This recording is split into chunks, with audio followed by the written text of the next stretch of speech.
네, 이제 시간이 되었으므로 6월 25일 주일 오후 예배 시작하겠습니다. 찬송가 453장 예수도 알기 원하네.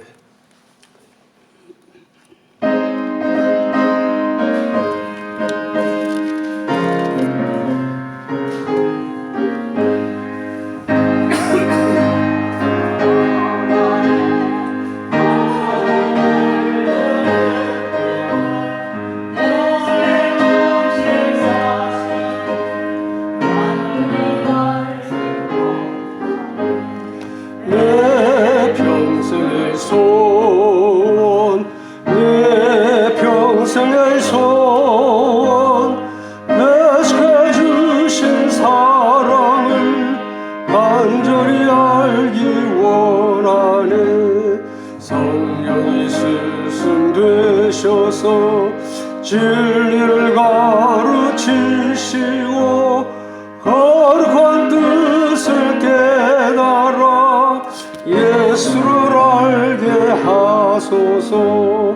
내 평생의 소원, 내 평생의 소원, 대속해 주신 사랑을 간절히 알기 원하네. 성령이 하와 받아서 하나님 말씀 배우니 그 말씀 한 절 한 절이 내 맘에 교훈되도다. 내 평생의 소원, 내 평생의 소원, 대속해 주신 사랑을 간절히 알기 원하네. 예수가 계신 보좌는 영광에 둘려 있도다. 평화의 왕이 오시니 그 나라 왕성하도다. 내 평생의 소원, 내 평생의 소원, 대속해 주신 사랑을 간절히 알기 원하네. 찬송가 216장 성자의 귀한 몸 216장입니다.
나도 지고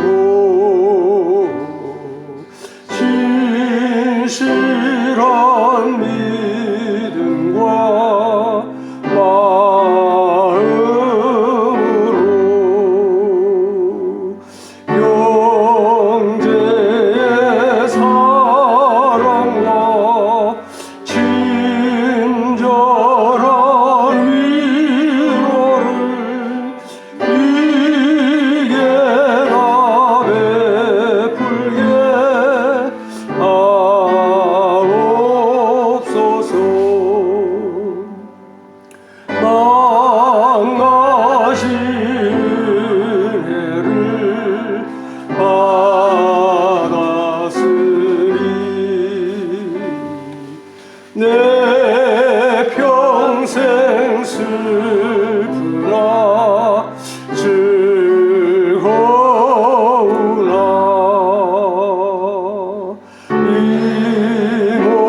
찬송가 259장이 아니고요. 295장입니다. 295장. 큰 죄에 빠진 날 위해 295장.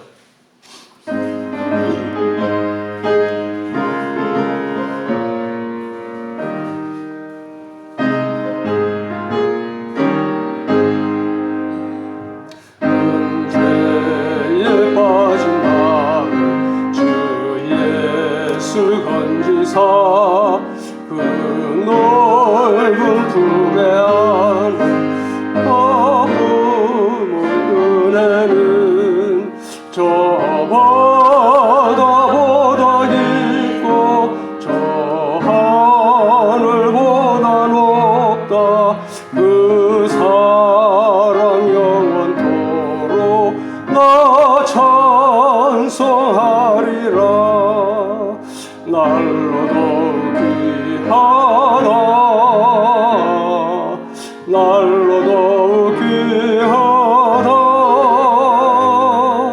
한이 없이 넓은 우리 주의 사랑. 날로도 귀하다. 옛날의 유대 땅에 주 예수 다닐 때 그 은혜 받으려고 큰 물이 모였네.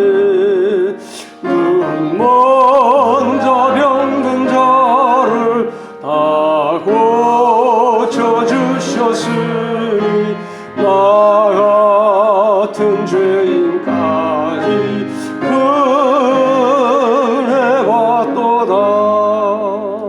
날로도 귀하다. 날로도 귀하다. 한이 없이 넓은 우리 주의 사랑. 날로도 귀하다. 주 크신 사랑으로 만 백성 위하여 그 십자가의 고난 다 받으셨으니 그 속죄 받은 성도 큰 소리 함께 높여 온 천지 울리도록 주 찬송하리라. 날로도 귀하다. 날로도 귀하다. 한이 없이 넓은 우리 주의 사랑. 날로도 귀하다. 기도드리겠습니다. 아버지 하나님, 은혜를 감사드립니다. 오늘 또 참으로 평온한 가운데 저희들이 거룩하고 복된 주일 맞이하게 하시고 몸된 교회에 나와서 오전에 예배 드리며 하나님께서 우리에게 주신 그 산 소망이 무엇인지 깨닫게 하시고 하나님께서 우리 마음속에 산 소망을 안겨주셨으니 감사를 드립니다. 오후 시간에도 주님의 은혜 사모하여 나왔사오니 아버지 하나님, 이 시간에 이 자리에 임재하여 주셔서 우리의 예배를 받아 주옵소서. 우리를 이 시간에 만나 주시고 만져 주시기를 간절히 소원합니다.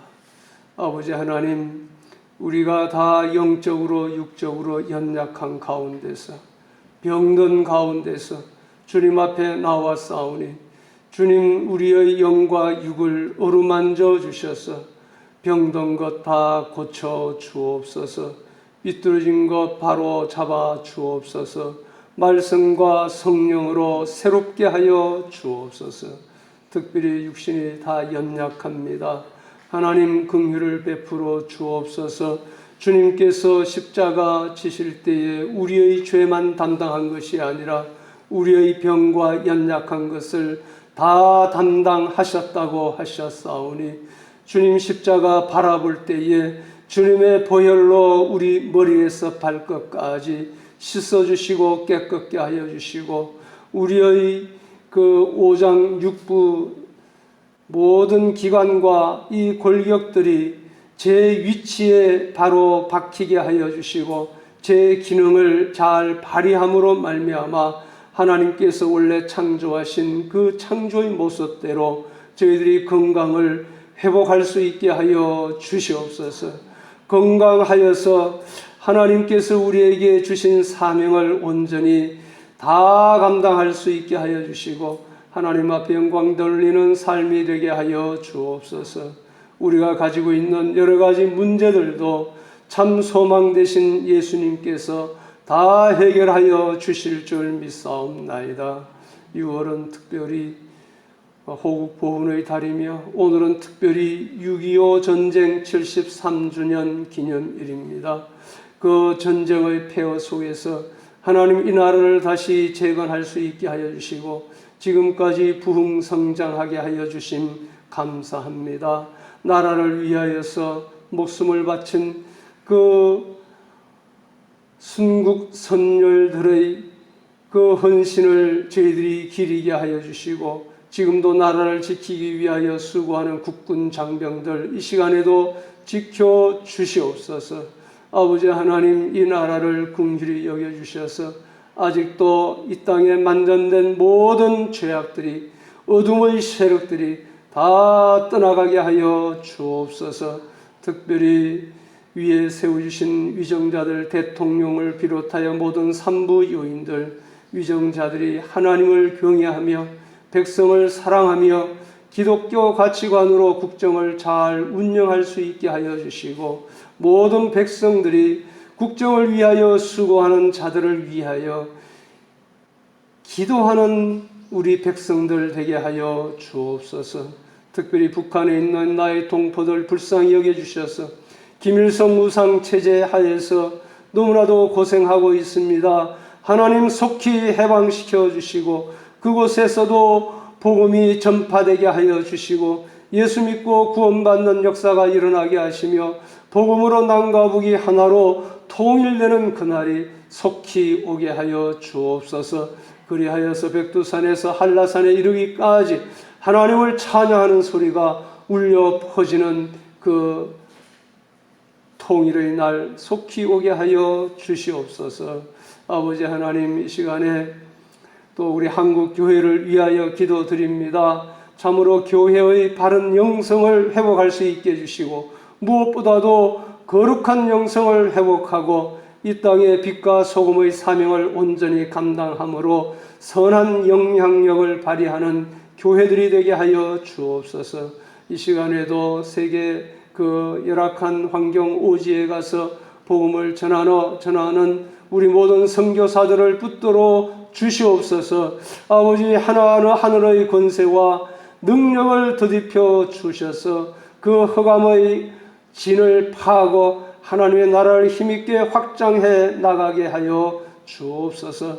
아버지 하나님 이 시간에 우리가 성막특강 10번째 모임으로 모였습니다. 성령님 저희들 조명하여 주시고 깨닫게 하여 주시고 깨달은 바를 우리 삶에 잘 연결하여 적용하고 실천할 수 있게 하여 주옵시며 참으로 하나님께 나아가는 바른 길을 알고 하나님께 예배 드리는 바른 길을 알고 하나님 받으시는 올바른 예배를 드리며 우리가 또 걸어다니는 성전으로서 온전한 삶을 살 수 있게 하여 주옵소서. 마칠 때까지 함께해 주실 줄 믿사오며 예수님 이름으로 기도드리옵나이다. 아멘.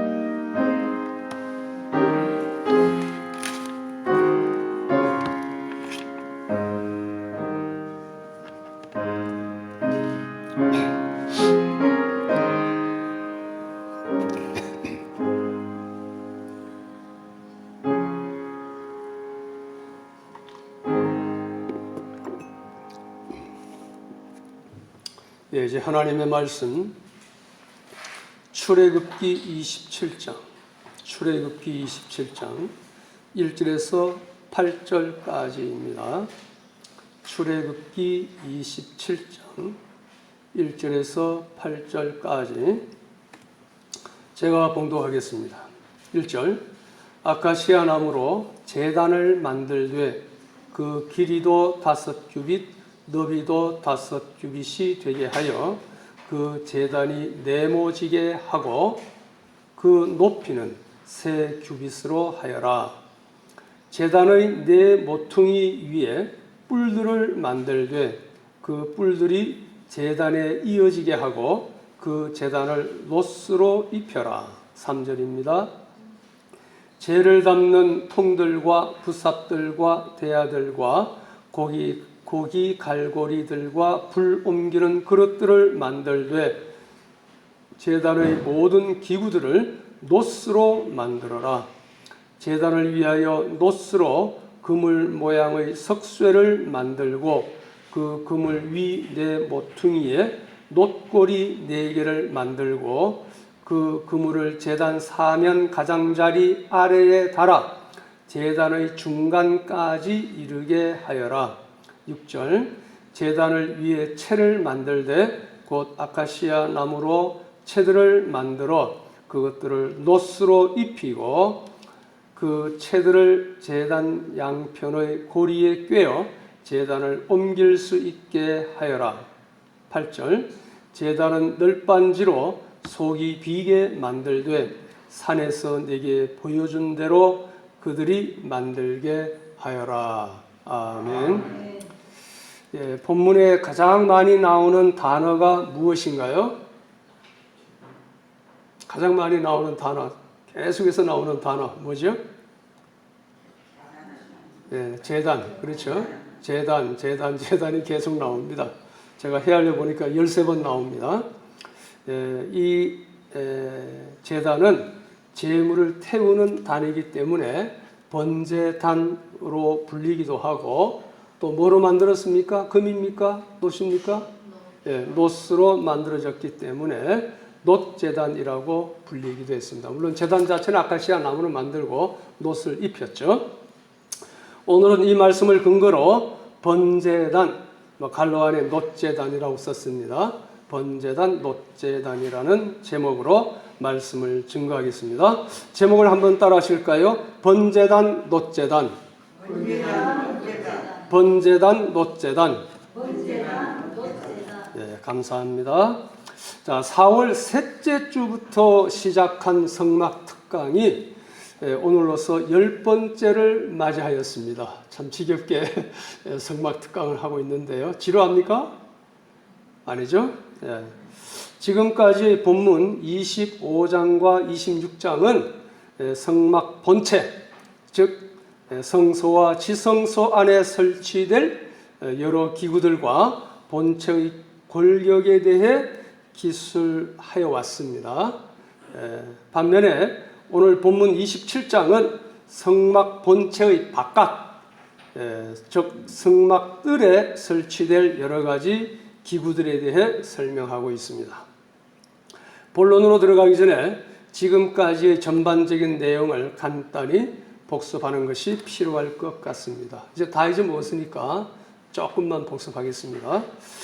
그동안 제목을 복습해 볼까요? 제1강의 제목.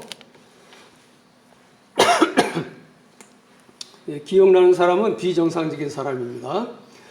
제1강 제목은 성막에 예표된 예수 그리스도. 제2강은 성막의 청사진. 제3강은 언약궤. 제4강은 성소의 진설병상. 제5강은 성소의 등잔대. 제6강은 성소의 내겹 덮개. 제7강은 성막의 널빤지 벽.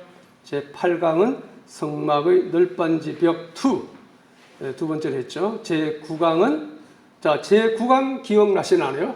지난주니까 성막의 성소와 지성소 사이에 휘장, 또 성소 앞에 문에 해당하는 휘장, 성막의 두 휘장이었습니다.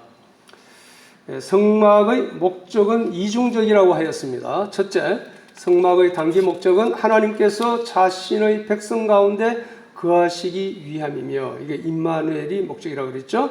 그 다음 둘째, 백성들의 예배를 받으시는 것, 예배라 그랬습니다. 셋째, 백성들에게 명할 모든 것을 말씀하시는 장소가 되는 것, 말씀으로 통치, 다스리기 위함이라 그랬습니다. 즉 자기 백성들이 한마디로 이야기해서 하나님 중심의 삶을 살게 하기 위함이었습니다. 자, 둘째, 성막의 장기적인 목적은 장차 오실 그리스도의 구속 사역을 예표하는 것이었습니다. 하나님께서 백성을 일깨워 그들로 하여금 성막의 모든 묘사들을 통해 약속된 메시아를 쳐다보도록 하는 것이 둘째 목적이었습니다. 그리고 성막은 많은 상징과 예표와 교훈을 보여주고 있는데, 성막이 예표하는 신약 시대의 실체는 세 가지. 첫째, 예수 그리스도. 둘째, 교회요. 셋째, 성도들이라고 하였습니다. 복습은 이 정도로 마치고 이제 본론으로 들어갑니다. 번제단의 개요. 1번은 번제단의 개요. 오늘의 본문 출애굽기 27장 1절에서 8절은 번제단의 제작 양식을 일러주는 하나님의 말씀입니다. 번제단은 구속과 화해의 필요성을 상징합니다. 번제단은 성막의 뜰에 있었습니다. 제단은 각종 희생 제물을 드리는 곳으로 하나님과 인간을 이어주는 거룩한 장소입니다. 이 제단은 구속의 필요성, 곧 하나님과 인간의 화해의 필요성을 상징하였습니다. 믿는 자가 하나님의 성막 안으로 들어갈 때 제일 먼저 보게 되는 것이 이 번제단이었습니다. 틀림없이 그것은 성막에 들어간 모든 예배자들의 관심의 초점이 되었을 것입니다. 그 제단은 하나님께서 자기 죄를 위한 구속을 필요로 하는 사람들을 만나는 곳이었습니다. 이 제단은 쳐다보는 자에게 분명히 가슴 벅찬 감격이었을 것입니다. 뜨겁고 붉게 타오르는 불이 있는 이 제단은 희생 제물을 살피는 제사장들에 의해 둘러싸여 있었습니다. 그 동물은 제물을 바치는 자의 생명을 대신하는 것이었습니다. 우리는 항상 이 진리를 기억해야 합니다. 즉 어떤 사람이 하나님과 관계를 맺기 이전에 그는 자신이 죄인임을 깨닫고 구속에 대한 필요성을 인정해야 합니다. 이제부터 한 절 한 절 읽으며 그 의미와 교훈을 더 깊이 상고해 나가겠습니다. 지금 잠깐 복습하죠. 이게 이제 청사진인데요. 성막. 제일 첫 번째 하나님께서 만드시라는 것이 언약궤죠. 언약궤인데 법궤라고도 하고 정법궤라고도 하고, 이것이 지성소입니다. 지성소 안에 언약궤 있고, 이것이 성세죠. 성소와 지성소를 구분하기 위한 휘장이 있습니다. 하나님은 아주 거룩하신 분이기 때문에 엄격하게 자신을 구별하신다고 그랬죠.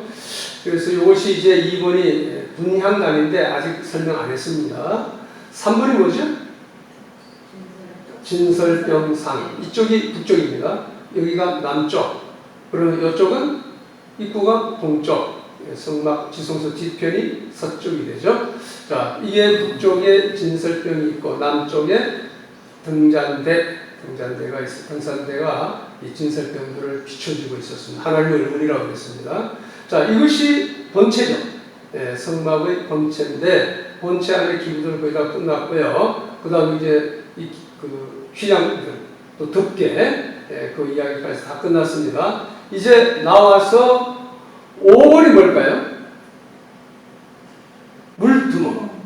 6번이 바로 번제단. 자, 오늘 이야기하는 번제단입니다. 자, 그러면 이스라엘 백성들이 이 본문이죠. 성막문 하나밖에 없습니다. 오직 문이 하나요, 길도 하나죠. 예수 그리스도를 상징하는데, 이 문을 통해서 들어와서 첫 번째 만나는 것이 이 번제단입니다. 번제단. 그래서 제사 드리기 전에 뭐 조금 가면서 더 이야기하겠지만 번제단에 네 뿔이 있는데 이 뿔에 이제 동물 좀 짐승 희생 제물이 될 소나 양을 붙들어 매 놓았다가 이 앞에서 동물을 잡아요. 예, 각을 뜹니다. 예, 그리고 죽인 다음에 여기에 그 시체죠 올려놓고 불태우는 겁니다. 활활 불타는 모습. 한번 그 불타는 모습 잠깐 한번 시각적으로 지금까지 다 본 겁니다. 그죠? 이렇게 제사장에 둘러서서 이제 제사 드리죠. 그런 모습인데 계속 이 밤낮 구분 없이 계속 불타야 돼요. 예. 제사장들이 이거 불 꺼뜨리면 안 됩니다. 불타 활활 타오릅니다. 자, 이게 이제 번제단이에요. 예, 번제단. 그런데 이제 번제단의 모양에 대한 것을 우리가 이제 공부할 텐데요. 제사장님이고요. 예, 번제단에 불타는 모습이 보이네요. 자, 그래서 이제 계속 가겠습니다. 일단은 이제 번제단 제작 양식을 이제 1절에서 8절까지 하나님께서 말씀하셨는데 각절을 읽으면서 생각하겠습니다. 제 1절 상반절. 아카시아 나무로 제단을 만들 때 그 길이도 5규빗, 너비도 5규빗이 되게 하여 그 제단이 네모지게 하고 그 높이는 3규빗으로 하여라 그랬습니다. 제단은 히브리 원어적으로 본다면 죽인 희생 제물을 바치는 제단입니다. 그런 뜻을 가지고 있고 이 단은 제물을 태우는 단이기 때문에 번제단으로 불리기도 하고 롯을 입혔기 때문에 롯제단이라고 불리기도 했습니다. 이 단은 하나님께 예물을 드리는 것으로 하나님의 제물이 상달되는 것을 가리킵니다. 이 단 위에서 태워지는 예물은 우리 대신 대속 제물로 바쳐질 예수 그리스도를 예표했습니다. 하나님께서는 성막의 제사법을 통하여 그리스도의 대속을 시각적으로 예표하였을 뿐만 아니라 선지자들의 말씀을 통하여 그리스도의 대속을 예언했습니다. 이사야 53장 6절 우리는 다 양 같아서 그릇 행하여 각기 제 길로 갔거늘 여호와께서는 우리 모두의 죄악을 그에게 담당시키셨도다. 예수 오시기 700여 년 전에 이사야를 통해서 예언된 말씀이죠. 이 예언이 예수님의 죽으심을 통하여 성취되었습니다. 사도 베드로는 베드로전서 2장 24절 친히 나무에 달려 십자가 나누죠. 그 몸으로 우리 죄를 담당하셨으니 그 몸으로 우리 죄를 담당하셨다. 또한 베드로전서 3장 18절에는 그리스도께서도 단번에 죄를 위하여 죽으사 의인으로서 불의한 자를 대신하셨으니 이는 우리를 하나님 앞으로 인도하려 하시리라고 정언하였습니다. 사도 바울은 로마서 5장 8절에서 우리가 아직 죄인 되었을 때에 그리스도께서 우리를 위하여 죽으심으로 하나님께서 우리에 대한 자기의 사랑을 확정하셨느니라고 증언하였습니다. 그렇습니다.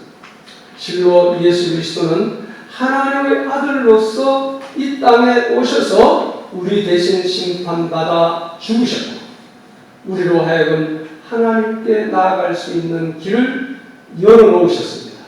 히브리서 10장 19절 20절 그러므로 형제들아 우리가 예수의 피를 힘입어 성소에 들어갈 담력을 얻었나니 그 길은 우리를 위하여 휘장 가운데로 열어놓으신 새롭고 새로운 산길이요 휘장은 곧 그의 육체니라. 그래서 예수님께서는 요한복음 14장 6절에서 내가 곧 길이요 진리요 생명이니 나로 말미암지 않고는 아버지께로 올 자가 없느니라고 말씀하신 것입니다.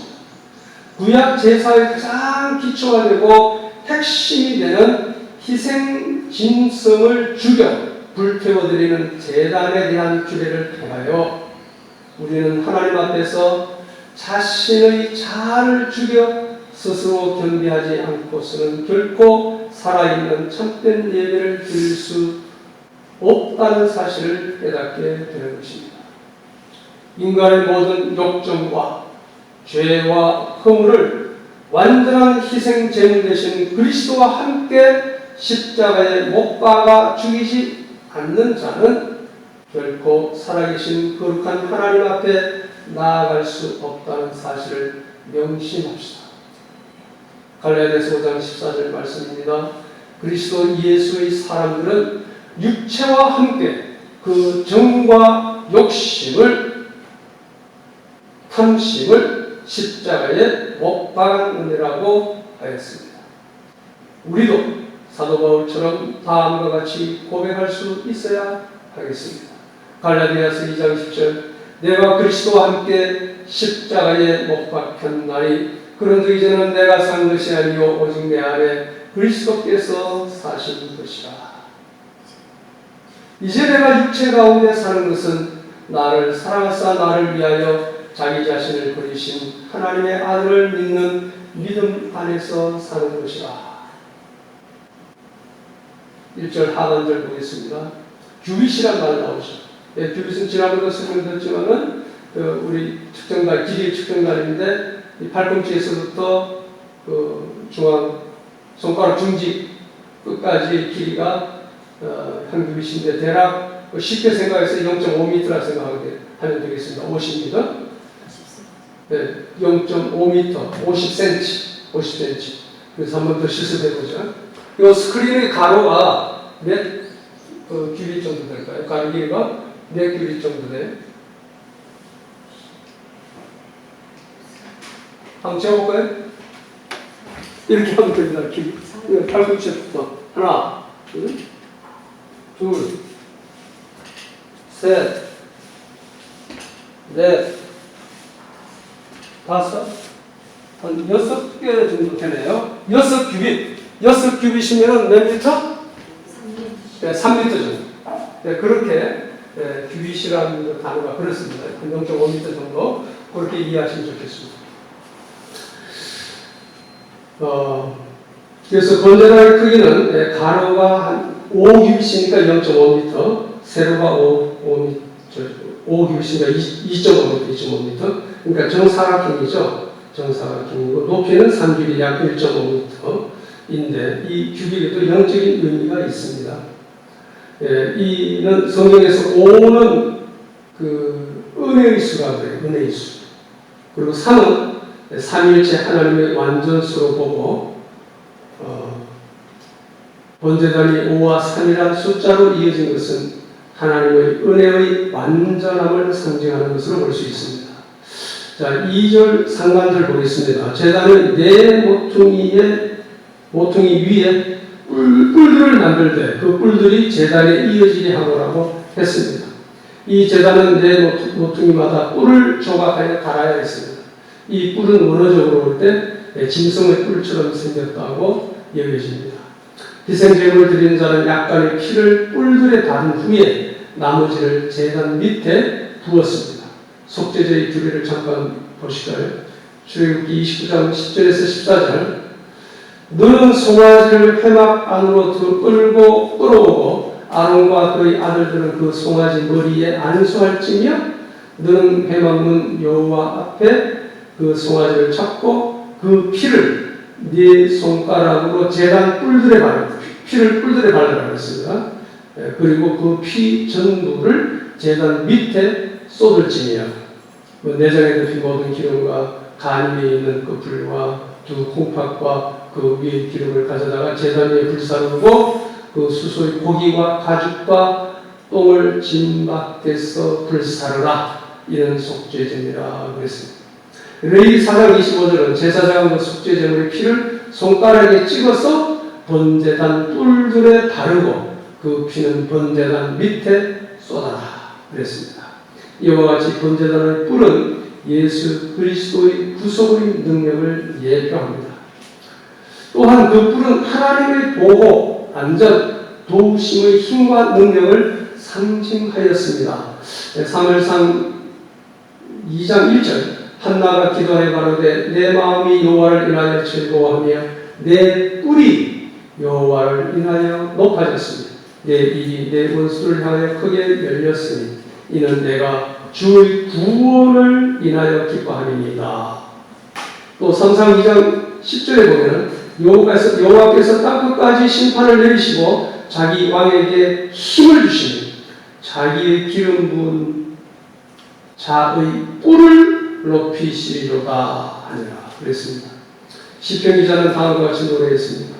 시편 18편 2절 여호와는 나의 반석이요 나의 요새요 나의 건지시는 자시요 나의 하나님이시요 나의 피할 바이시요 나의 방패이시요 나의 구원의 뿔이시요 나의 산성이시로다.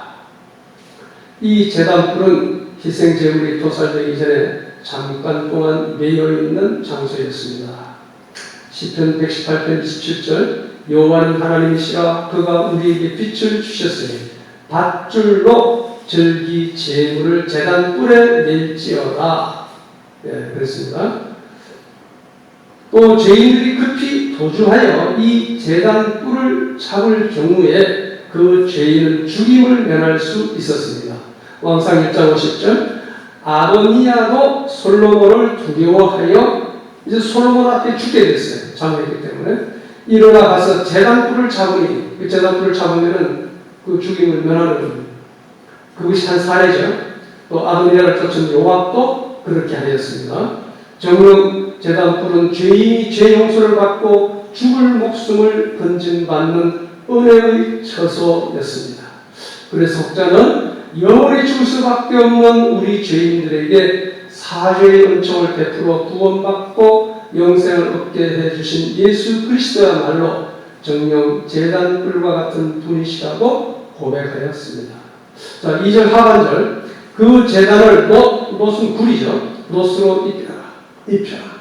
이 제단은 못으로 쌓아야 했습니다.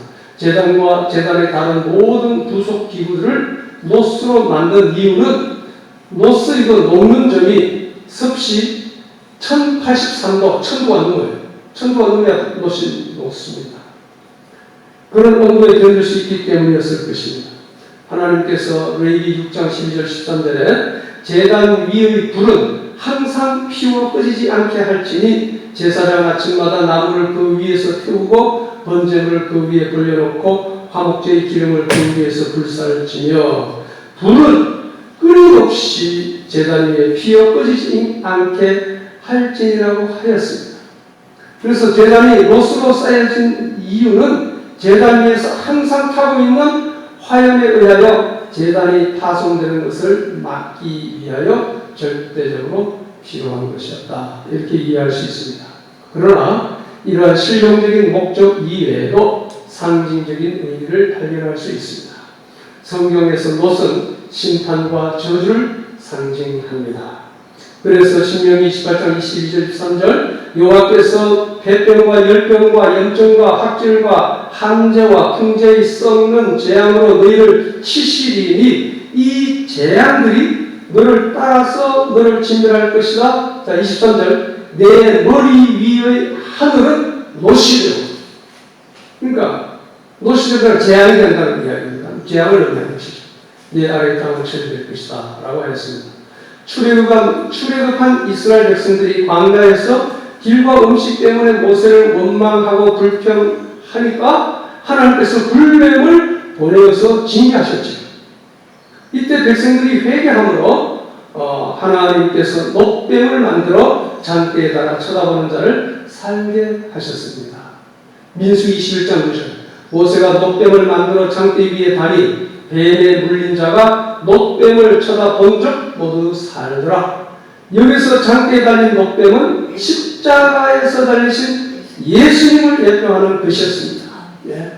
요한복음 3장 14절 15절 모세가 광야에서 뱀을 든 것 같이 인자도 들려야 하리니 이는 그를 믿는 자마다 영생을 얻게 하려 하심이니라. 예수님께서 십자가에 달려 우리 대신 저주받아 형벌 받으신 것을 믿는 자는 영생을 얻는다는 것입니다. 그렇다면 못제단 위에서 희생당한 짐승이 번제로 드려지는 것은 죄에 대한 하나님의 공의로운 심판을 상징하며 이 심판을 충족시키는 대속의 죽음을 보여주는 것입니다. 대신 속죄죠. 대신 죽어서 죄를 사함받게 하는 것. 그런 의미에서 짐승의 희생 제물을 바치는 번제단은 분명히 그리스도께서 희생 제물로 바쳐진 십자가를 예표한다고 볼 수 있습니다. 자, 3절 죄를 담는 통들과 부삽들과 대야들과 고기 갈고리들과 불 옮기는 그릇들을 만들되 제단의 모든 기구들을 노스로 만들어라. 제단과 관련된 모든 기구들은 노스로 만들어져야 했습니다. 재 담는 통과 부삽들, 이 통들은 내다버릴 재와 짐승의 기름찢기를 담기 위해 마련된 냄비들이나 접시들을 가리킵니다. 부삽들은 재를 긁어 모으고 타다 남은 불똥들을 모으기 위해 사용된 도구입니다. 대야와 고기 갈고리들, 대야들은 성소 안에서 뿌려졌거나 제단 안에 뿌려졌던 희생의 피를 담는 데 사용되었을 것입니다. 피 뿌리기 위해서 대야 담아서 뿌린다는 거죠. 고기 갈고리들은 제물을 번제단 석쇠 위에 잘 놓기 위하여 사용되었던 세 갈래의 갈고리입니다. 자, 불 옮기는 그릇들. 이 불그릇들은 제단이 깨끗하게 되고 이 진영에서 저 진영으로 옮길 때마다 신전 불의 살아있는 숯들을 담는 것이었습니다. 불그릇들은 한 뜨거운 숯들을 현관으로부터 성소 안으로 옮길 때도 사용되었습니다. 자, 4절 5절 보겠습니다. 제단을 위하여 노스로 그물 모양의 숫쇠를 만들고 그 그물 위 네 모퉁이에 놋고리 4개를 만들고 또 그물을 제단 사면 가장자리 아래에 달아 제단의 중간까지 이르게 하여라. 자, 번제단에는 놋 그물이 필요했습니다. 놋 그물은 희생 제물을 올려놓는 기구로 희생 제물의 재는 그물을 통해 번제단 아래로 떨어졌습니다. 지금 그림이 안 나오는데요. 그림.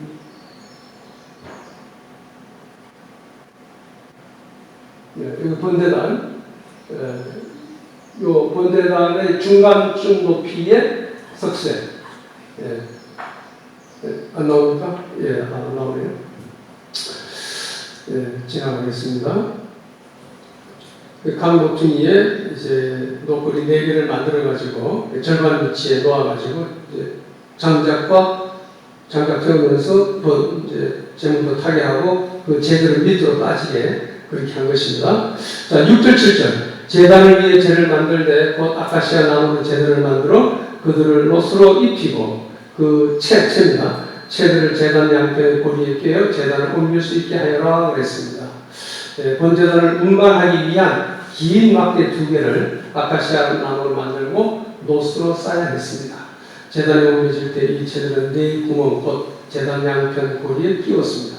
자, 8절 상반절. 제단은 널빤지로 속이 비게 만들되 그랬습니다. 이는 번제단 그물 위에 타고남은 제물의 재가 아래로 빠지게 하기 위해서이지요. 8절 하반절. 산에서 내게 보여준 대로 그들이 만들게 하여라. 엄격한 명령입니다.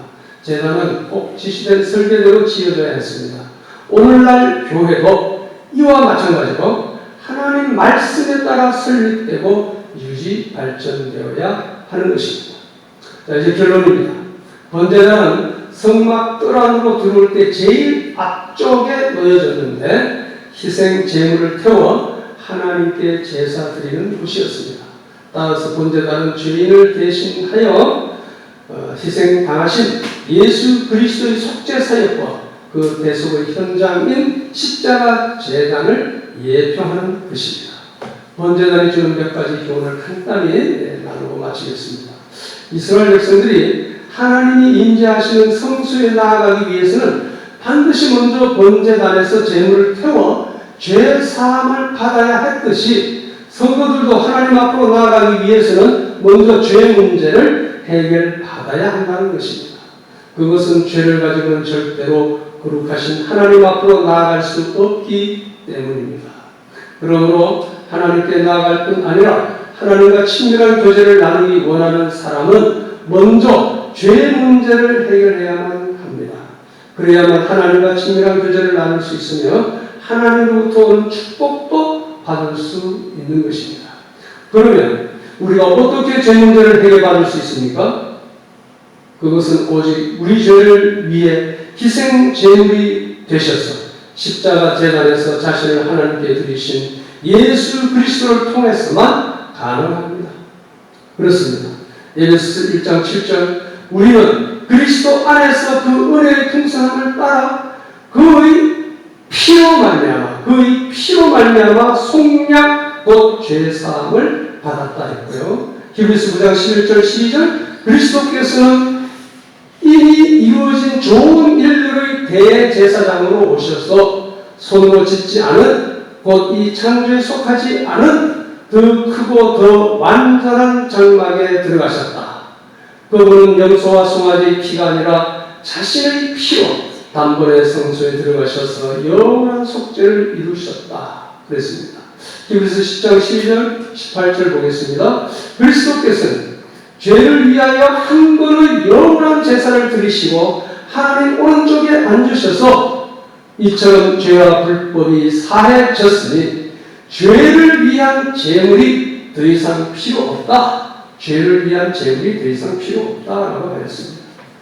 예수님은 진짜 대제사장으로 오셔서 자신을 온전한 희생 제물로 드려서 영원한 속죄를 이루셨습니다. 이로써 구약 제사 제도가 폐하여졌으며 이제 우리는 두려움이 아니라 담대한 가운데 기쁨으로 하나님 앞에 나와 예배를 드리게 되었습니다. 그래서 히브리서 기자는 히브리서 10장 19절 20절에서 그러므로 형제들아 예수님의 피로 지성소에 들어갈 담대함을 우리는 가지고 있다. 그 길은 예수께서 우리를 위하여 휘장을 통해 이루어주신 새롭고 살아있는 길이니 이 휘장은 곧 그분의 육체이다라고 말씀하고 있습니다. 할렐루야. 네, 얼마나 감사한 일인지 모르겠습니다. 자, 두 번째, 그러나 그렇다고 해서 모든 것이 끝났다는 것은 아닙니다.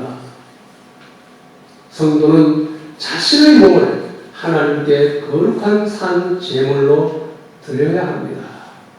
우리가 이스라엘 백성들처럼 늘 번제단 앞에 희생 제물을 드릴 필요는 없어졌지만 성경은 이제 우리 몸이 하나님께 드릴 산 제물이 되어야 한다. 우리 몸이 하나님께 드릴 산 제물이 되어야 한다라고 말씀하고 계십니다. 로마서 12장 1절입니다. 그러므로 형제들아 내가 하나님의 모든 자비하심으로 너희를 권하노니 너희 몸을 하나님이 기뻐하시는 거룩한 산 제물로 드리라. 이는 너희가 드릴 영적 예배니라 그랬습니다. 우리가 구원받기 위해서 하는 것이 아니라 이미 하나님께서 그 자비하심으로 우리를 구원하셨기 때문에 이제는 너희 몸을 너희 삶을 몸을 해가는 모든 것을 하나님이 기뻐하시는 거룩한 산 제물이 되도록 드려라 그 말씀입니다. 이것이 영적 예배라고 했습니다. 고린도전서 6장 19절 20절 너희 몸은 너희가 하나님께로부터 받은 바 너희 가운데 계신 성령의 전인 줄 알지 못하느냐. 우리 몸이 성령의 전이라고 했습니다. 너희는 너희 자신의 것이 아니라 값으로 산 것이 되었으니 예수님의 피값으로 산 것이 되었으니 그런즉 너희 몸으로 하나님께 영광을 돌리라 그랬습니다. 이제 우리는 걸어다니는 성전입니다.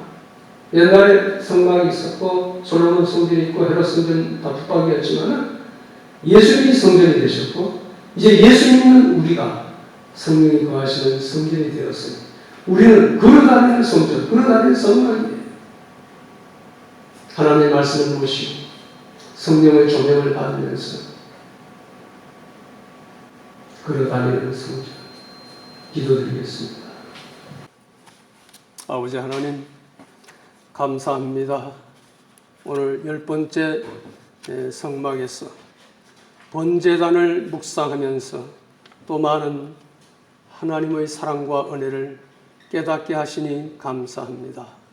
하나님께서 독생자 예수님을 보내주시고 예수님께서 친히 십자가 위에서 거룩한 몸 찢어주시고 보배로운 피를 흘려주심으로 완전한 제물이 되셔서 우리가 죄사함 받고 담대한 마음으로 하나님께 직접 나아가게 되었으니 무한 감사를 드립니다. 이제 우리가 주님께서 열어주신 새롭고 살아계신 길을 통하여 은혜의 보좌 앞으로 부지런히 나아가 그 은혜를 누리며 하나님을 찬양하게 하옵소서. 이제 우리가 걸어다니는 성전으로서 거룩한 삶을 살며 우리 몸을 하나님이 기뻐하시는 거룩한 산 제물로 드릴 수 있게 하여 주옵시고, 아직도 길을 잃고 헤매는 자들을 주님께로 인도하는 사명도 잘 감당하게 하옵소서. 예수님의 이름으로 기도드리옵나이다. 아멘. 찬송가 150장, 갈보리산 위에 150장입니다. 갈보리산.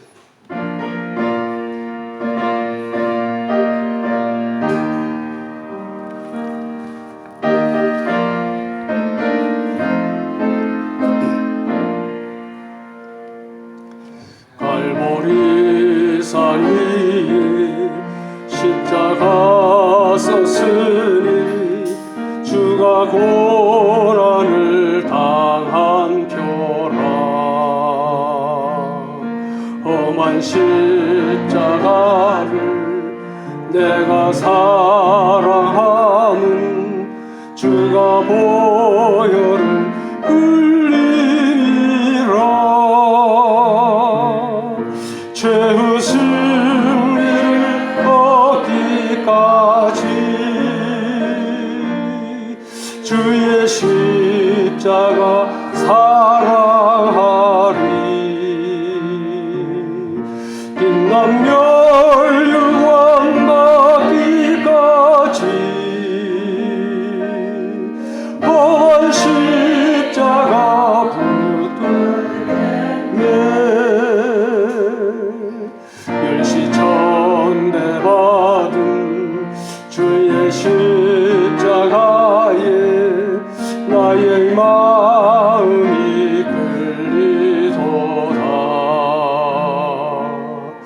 귀한 어린 양이 세상 죄를 지고 험한 십자가 지셨도다. 죄의 승리를 얻기까지 주의 십자가 사랑하리.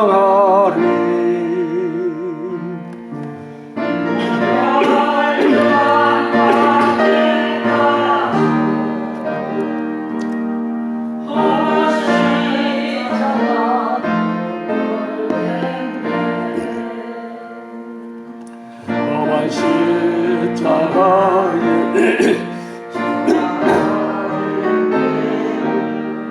믿는 마음으로 바라보니 나를 용서하고 내 죄 사하시려 주가 흘리신 보혈이라.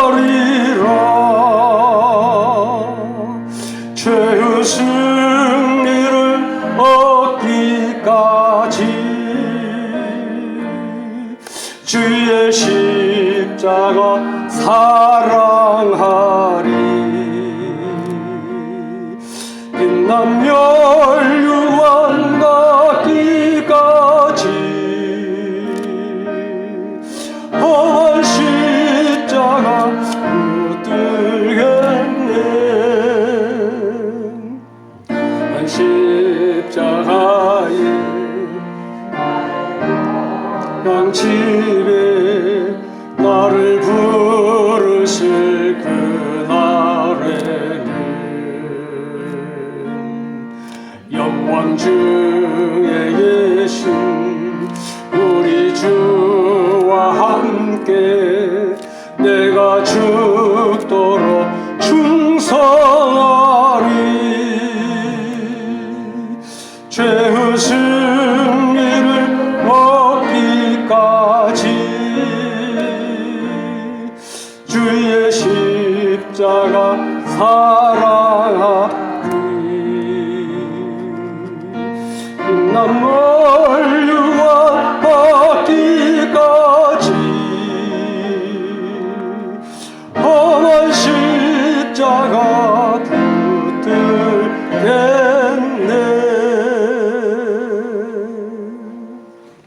인사합시다. 당신은 걸어다니는 성전입니다.